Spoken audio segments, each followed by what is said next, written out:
ਅਲੀਪੁਰ ਚੱਟਾ ਵਿੱਚ ਵੀ ਕ੍ਰਿਕਟ ਦਾ ਪਾਰਾ ਹਾਈ। ਮਜ਼ੀਦ ਦੱਸਣਗੇ ਨਵੀਦ ਅਹਿਮਦ ਭੱਟ। ਜੀ ਬਿਲਕੁਲ ਅੱਜ ਦਾ ਦਿਨ ਆਮ ਨਹੀਂ, ਅੱਜ ਦੀ ਘੜੀ ਬੜੀ ਖਾਸ ਹੈ। ਮਾਰਕਾ ਹੱਕ ਬਨਿਆਨ ਮਰਸੂਸ ਤੋਂ ਬਾਅਦ ਹੋਣ ਮੈਦਾਨ ਕ੍ਰਿਕਟ ਦਾ ਤੇ ਮੁਕਾਬਲਾ ਹੈ ਪਾਕਿਸਤਾਨ ਦੇ ਸ਼ਹੀਨਾਂ ਦਾ ਤੇ ਭਾਰਤ ਦੇ ਸੁਰਮਾਵਾਂ ਦਾ। ਗਲੀ ਬਾਜ਼ਾਰ ਖੇਤ ਖਲਿਆਣ ਵਿੱਚ ਪਾਕਿਸਤਾਨ ਤੇ ਭਾਰਤ ਦੇ ਵੱਡੇ ਟਕਰਾਅ ਦੇ ਚਰਚੇ ਹੋ ਰਹੇ ਨੇ।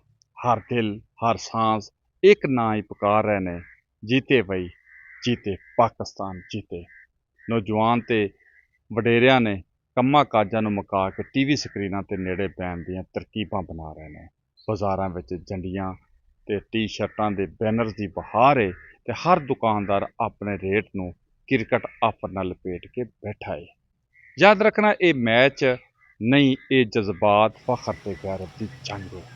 ਪਾਕਿਸਤਾਨ ਸ਼ੇਰਾਂ ਦਾ ਭਾਰਤੀ ਸੁਰਮਾ ਦਾ ਇਹ ਟਾਕਰਾ ਨਾ ਸਿਰਫ ਵੇਖਣ ਵਾਲਾ ਹੈ ਬਲਕਿ ਦਿਲ ਨੂੰ ਥਾਮ ਕੇ ਬੈਠਣ ਵਾਲਾ ਹੈ।